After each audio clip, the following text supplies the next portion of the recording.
air kencing berbusa itu hal yang cukup wajar. Apalagi kalau kita menahan kencing cukup lama.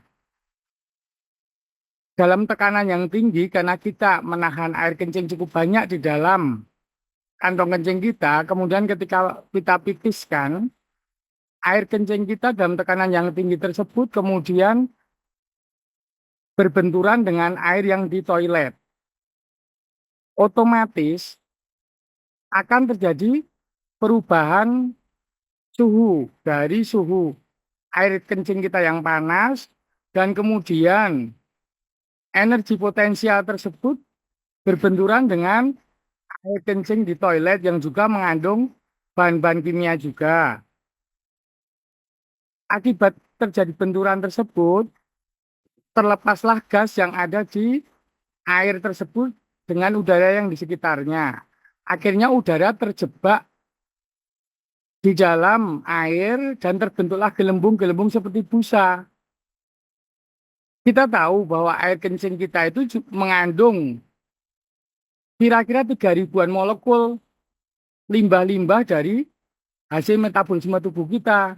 Ada yang dari hasil pemecahan darah kita dan dari bahan-bahan metabolisme yang tidak diperlukan lagi oleh tubuh.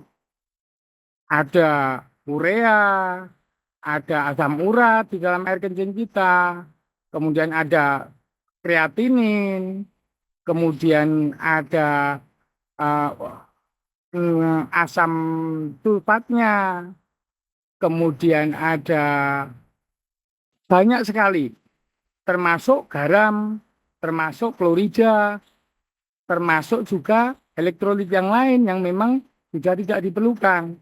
Bahwa bahkan ada bakteri yang memang akan dibersihkan oleh air kencing kita itu karena memang saluran terbuka selalu akan ada bakteri komensalnya.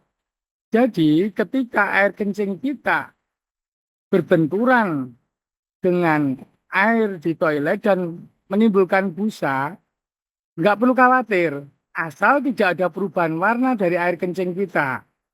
Air kencing kita kalau kita minum banyak ya bening, kalau kita kurang minum ya air kencing kita warnanya agak kuning tua. Kecuali jikalau air kencing kita itu warnanya coklat tua seperti teh. Mungkin kita perlu berpikir apakah kita kena gangguan hati.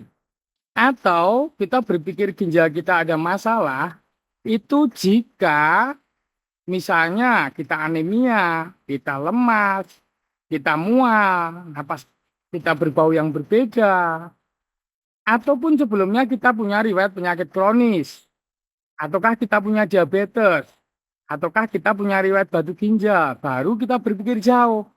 Jadi jangan hanya karena air kencing kita berbusa lalu kita panik, terus periksa lab, terus kemudian googling, nanti akan stres sendiri. Tetapi kalau kita kencing, coba kita kencing di lantai dan kencing kita nggak terlalu deras, pasti nggak akan terbentuk busa. Ya, jadi nggak perlu khawatir. Banyak minum air putih itu sudah cukup. Usia muda itu berkah, nggak perlu mudah khawatiran.